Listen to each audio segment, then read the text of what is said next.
Hello বন্ধুরা, আপনারা দেখছেন এখানে একটি 4টি বেডরুম দিয়ে একটি বিল্ডিংয়ের কাজ চলছে। তো আমরা কিন্তু এখানে গেট বিমের উপর আমরা কিন্তু 3 লাইন করে গেঁথে দিয়েছি। আপনারা দেখতেই পাচ্ছেন। আমরা কিন্তু চারিপাশে 10 ইঞ্চি গাঁথনি করেছি, আর মাঝখানে কিন্তু আমরা 5 ইঞ্চি গাঁথনি করেছি। কেননা আমরা এখানে 10 ইঞ্চি গাঁথনি করিনি, যে আমাদের এখানে মাজা ভরাট করার পর এখানে কিন্তু আমাদের মাজাটি ঢালাই হবে রড দিয়ে। আমরা সেই কারণে আমরা মাঝখানে 5 ইঞ্চি ইটের গাঁথনি করেছি, আর চারিপাশ দিয়ে 10 ইঞ্চি গাঁথনি করেছি। তো আমাদের কাজ আপনাদের কেমন লাগে? যদি ভালো লাগে অবশ্যই লাইক কমেন্ট শেয়ার করে দেবেন।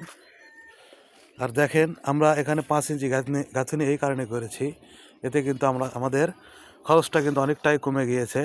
কেননা যখন আমরা এখানে রড দিয়ে যখন ঢালাই করবো মাজাটি, তখন কিন্তু এই 5 ইঞ্চি গাঁথনি কিন্তু মাঝখানে পাশনে যে গাঁথনিটা দেওয়া আছে, এই গাঁথনিটা কিন্তু সমানভাবে কিন্তু এখানে লোডটা নিয়ে নেবে।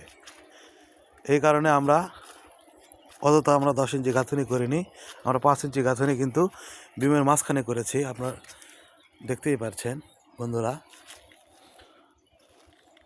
তো অবশ্যই আপনারা অল্প খরচের ভিতর এভাবে বাড়িটি নির্মাণ করতে পারেন।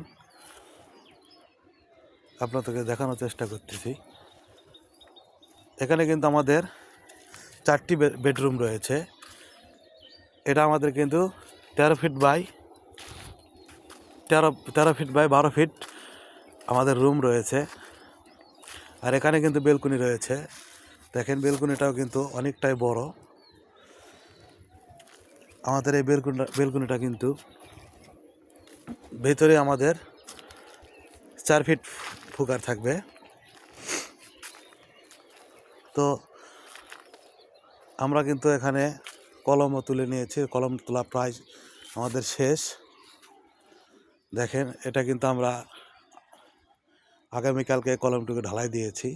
এ পাশে এখনও গাঁথনি হয়নি, তবে আজকে আমরা এখানে এ পাশে গাঁথনি করব।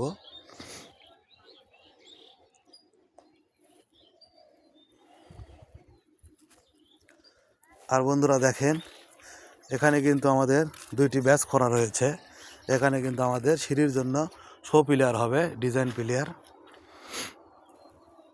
অবশ্যই যখন আমাদের এই ইয়েটির শো পিলারের কাজটি হবে, অবশ্যই আপনাদেরকে দেখানোর চেষ্টা করব। আমাদের সিঁড়ির কাজ এখনো হয়নি।